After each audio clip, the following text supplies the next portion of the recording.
Olá, queridos amigos do MEFA, sejam todos bem-vindos a esse nosso novo encontro, continuando o estudo da doutrina espírita e continuando o estudo de reencarnação.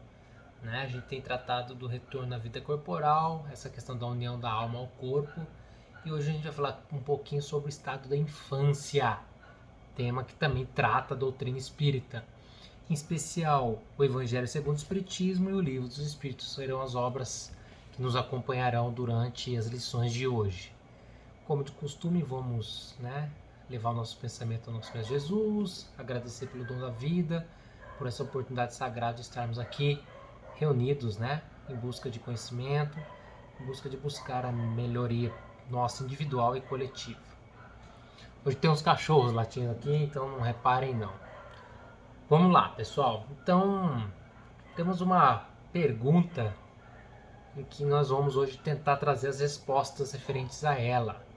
Por que temos que passar pelo estado da infância? Então, nós já vimos a questão da concepção, da alma dormir na erraticidade para nascer aqui, e agora a gente vai falar um pouquinho desse estado da infância. Então, lá no item 4 do capítulo hoje do Evangelho segundo o Espiritismo, a obra do Kardec trata um pouquinho dessa questão aí. Então, item 4 do capítulo número 8. O capítulo fala bem-aventurados aqueles que têm puro coração. O que diz o item 4 da obra O Evangelho segundo o Espiritismo? Uma vez que o espírito da criança já viveu, porque não se mostra a ele desde o nascimento tal qual é, tudo é sabido nas obras de Deus. A criança tem necessidade de cuidados delicados, que só a ternura materna pode lhe dar. E essa ternura cresce com a fraqueza e a ingenuidade da criança. Para uma mãe, seu filho é sempre um anjo, e precisaria que assim fosse para cativar a sua solicitude.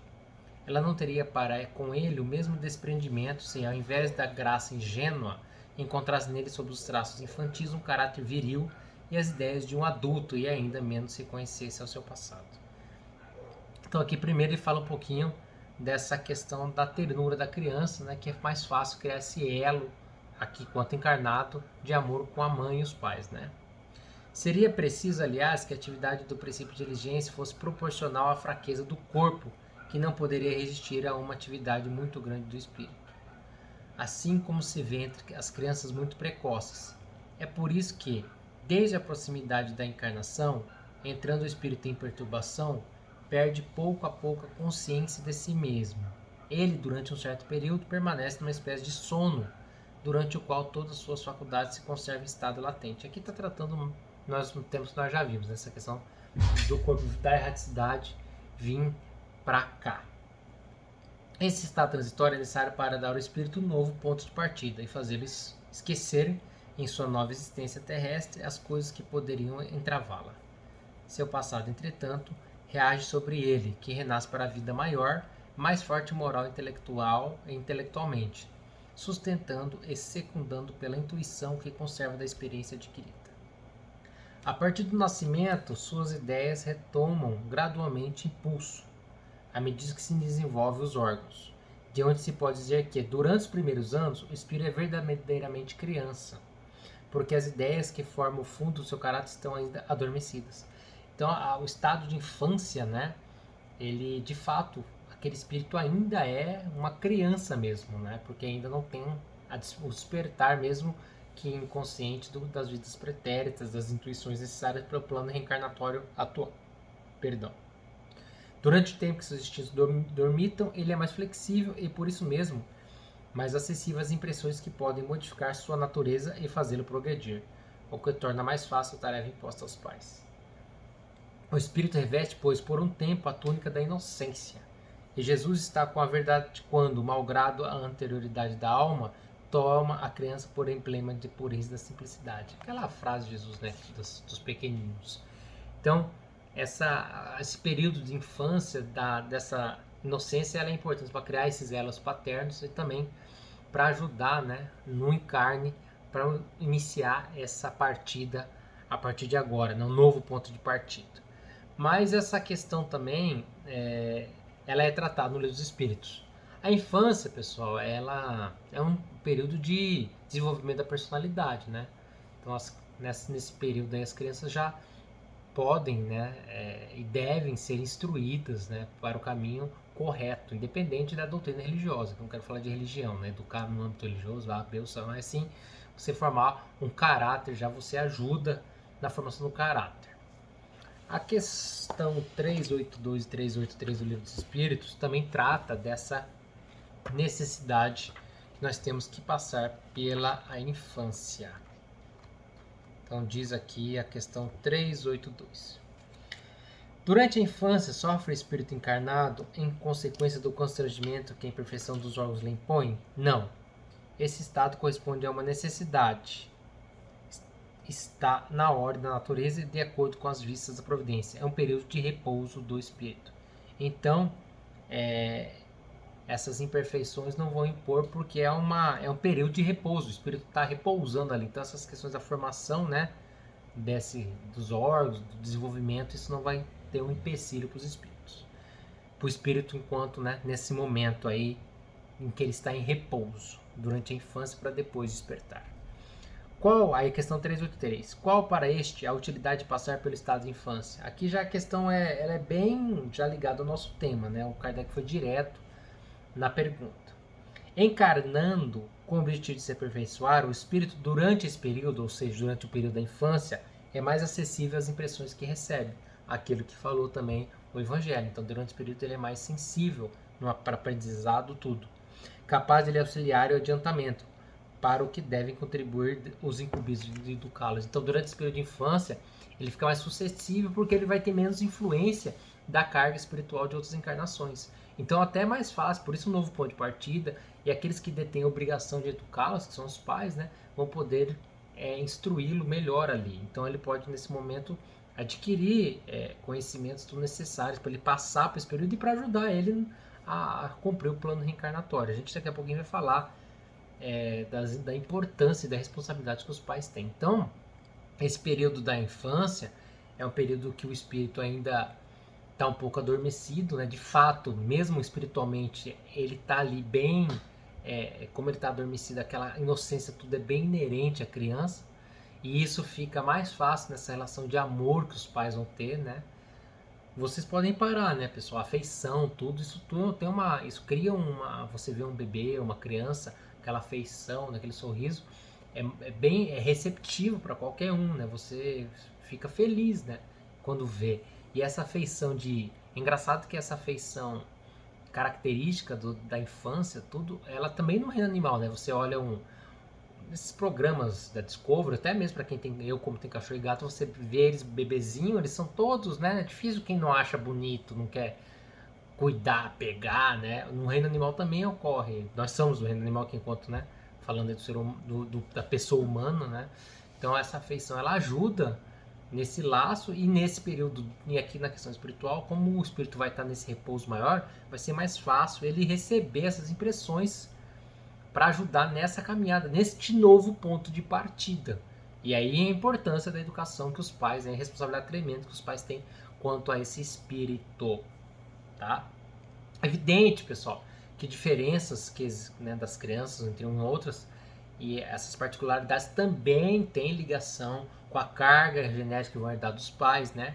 A educação recebida, as tendências instintivas, né, que já vêm de outras, as ideias inatas que o espírito traz ao nascer. Então, são fatores que vão influenciar e que mudam a personalidade de cada uma das crianças. Né? Cada uma é único, cada ser aqui, encarnado e desencarnado, é único. Né? A educação e o fator cultural também podem propiciar, ou a sua inexistência não vai propiciar, o melhor desenvolvimento intelecto-moral. Isso é fato, né? Isso daí é questão social nossa, né? Em países em que a educação é levada a sério, em que a cultura é levada a sério, que tem um papel fundamental, que também é a questão dos esportes, né, para complementar também, essas crianças têm um desenvolvimento intelectual muito melhor e têm possibilidades de se tornar cidadãos muito maiores, enquanto outras localidades em que essa criança não tem uma estrutura social razoável, não tem educação boa, não tem cultura, então fica mais essas influências aqui vão afetar né, a esse espírito. Mas aí esse espírito também escolheu essa prova. Tá, escolheu essa prova para vir, mas não se esqueçam, né, que esses problemas sociais problema social nosso como humanidade, é um problema que cabe a nós, enquanto encarnados, resolvermos, né? Também não pode falar, é assim porque é assim que tem que ser assim. Não, a gente tem a obrigação de buscar a melhoria dessa nossa sociedade aqui para o planeta evoluir, né? Beleza? Então, pessoal, nesse momento da infância, como o espírito está meio dormindo ainda, né, a questão da percepção, então é mais fácil aquele ser ali estar recebendo essas influências, a memória integral dessas experiências encarnatórias, ela está bloqueada, né? Isso, novamente, o livro, a obra Evangelho segundo o Espiritismo, lá no capítulo 5, também faz traz esse ponto no item número 11. Ele diz aqui, é um item bem extenso. Ele faz aqui, eu vou ler uma parte, tá? Ao nascer, o homem traz o que adquiriu, nasce como se fez. Cada existência para ele é um novo ponto de partida. Então o homem, quando traz o que nasceu, e é um ponto de partida novo. Pouco lhe importa saber o que foi. Ele é punido porque fez o mal e suas tendências más atuais são indício do que resta nele a corrigir, sendo nisso que deve concentrar sua atenção, porque do que está completamente corrigido não lhe resta nenhum traço. As boas resoluções que tomou são a voz da consciência que o adverte do que é bem ou mal. Ele dá força para resistir às más tentações. De resto, esse esquecimento não ocorre senão durante a vida corporal.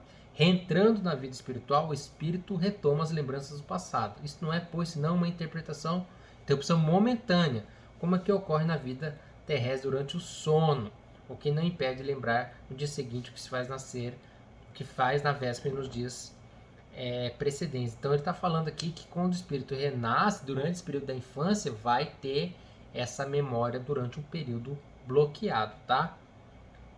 Aí ele fala que não é apenas depois da morte que o espírito recobra as lembranças do passado, pode-se dizer que não as perde jamais, porque a experiência prova que na encarnação, durante o sono do corpo, quando goza de uma certa liberdade, o espírito tem consciência de seus atos anteriores, tá?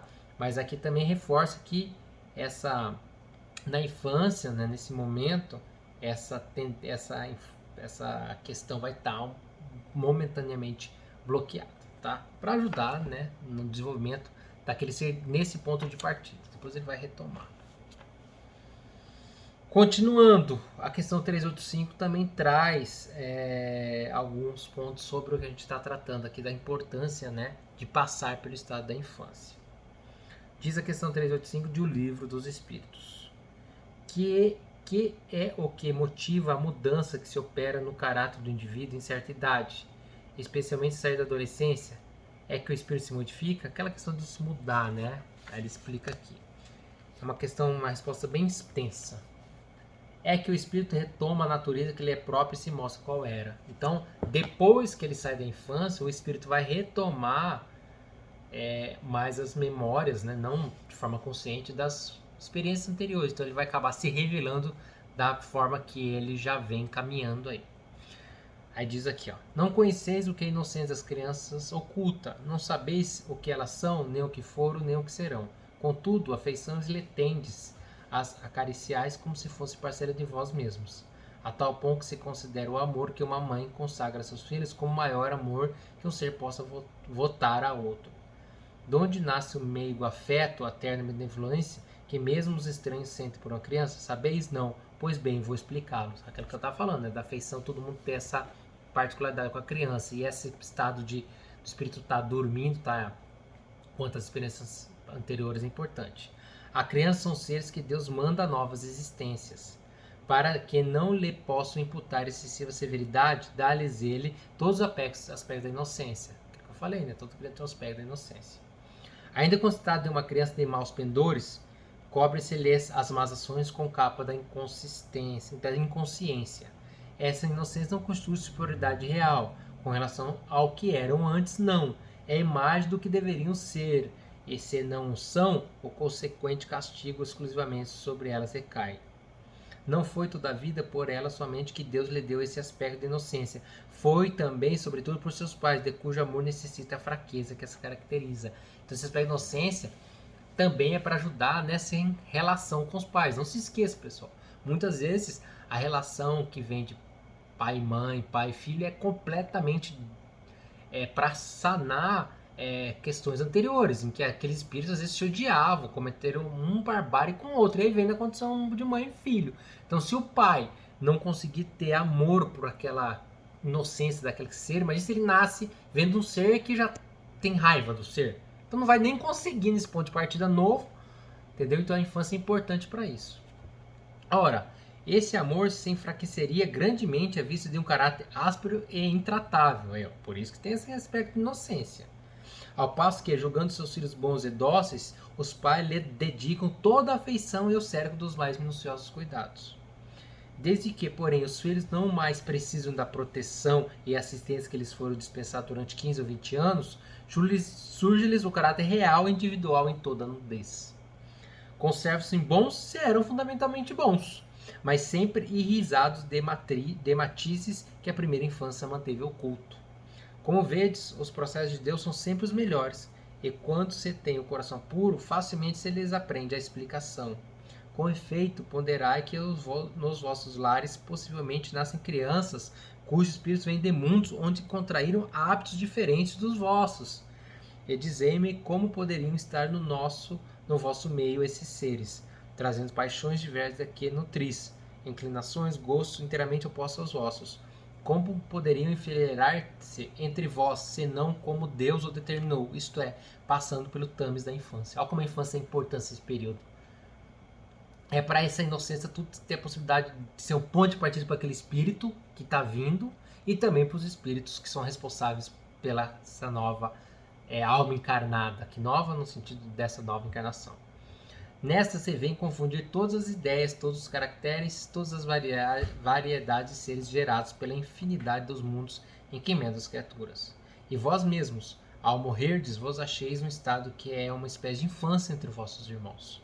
Ao volverdes a existência extraterrena, ignorareis os hábitos, os costumes, as relações que se observam nesse mundo, para vós novo. Manejareis com dificuldade uma linguagem que não estáis acostumado a falar, linguagem mais vivaz do que o é agora o vosso pensamento. A infância ainda tem outra utilidade. Os espíritos só entram na vida corporal para se aperfeiçoarem, para se melhorarem. Até que grifei, que essa parte não estava grifada. A delicadeza da idade infantil os torna brandos, acessíveis aos conselhos da experiência e dos que devam fazê-los progredir. Nessa fase é que se lhes pode reformar os caracteres e reprimir os maus pendores. Tal dever que Deus impôs aos pais, missão sagrada que terão que dar conta. Assim, importante, a infância é não só útil, necessária, indispensável, mas também consequência natural das leis que Deus estabeleceu e que regem o universo. Então, durante a infância, o fato dessa memória das experiências reencarnatórias anteriores estar bloqueada vem ajudar nessa nova formação, né, dos caracteres e do caráter daquele ser, né, e reprimir as más tendências que já vêm. E aí a responsabilidade tremenda, missão sagrada, como diz aqui, dos pais, né? Então, você vê que como os laços de pais e filhos são importantes e os pais têm uma tremenda importância nesse momento de infância, né? E infelizmente a nossa realidade aqui brasileira, a gente vê que inúmeras crianças abandonadas, a infância sendo desperdiçada, esses seres vindo sem que os pais deem a devida cuidado, né? E a gente tem visto isso cada dia mais aí nas ruas daqui de Dourados, imagino das outras cidades também. Então, pessoal, vamos hoje finalizar até aqui, né? Na próxima aula a gente continua falando do estado da infância, não terminamos, tá? Mas eu sempre tenho, né, costume deixar a aula até 20 minutos para não ficar tão cansativo. E vamos fazer a leitura aqui da obra Jesus Atualidade, mais uma lição sempre brilhante do Espírito de Joana de Ângeles através da mediunidade de Valdo Pereira Franco. Desejando segurança na vida, busca Jesus e ele confia os teus planos. Faze a parte que te diz respeito e não desfaleças na conquista dos objetivos que parecem distantes. Retempera o ânimo e persevera. A segurança te virá como efeito da paz que te luarizará o coração. servindo de estímulo para todas as tuas futuras conquistas. Então, quer segurança? Busca Jesus e confia nos meus planos, mas faze a parte que te diz respeito.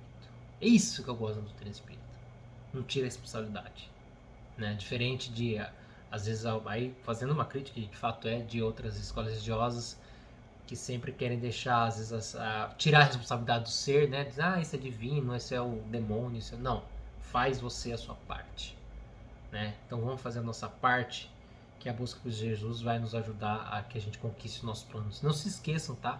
Nem sempre um plano, o melhor plano pra gente é o que a gente imagina, tá? Às vezes tem situações que a gente quer muito e depois a gente se livra. Elas não ocorrem, lá na frente a gente vê a importância. Né? Que na verdade nosso anjo da guarda, nosso mentor, nos ajudou a que aquilo não acontecesse, porque seria pior para nós. Pessoal, muito obrigado. Continuem na paz. Se cuidem. A pandemia continua. Se vacinem. Fiquem com Deus. Até o nosso próximo encontro. Um abraço a todos.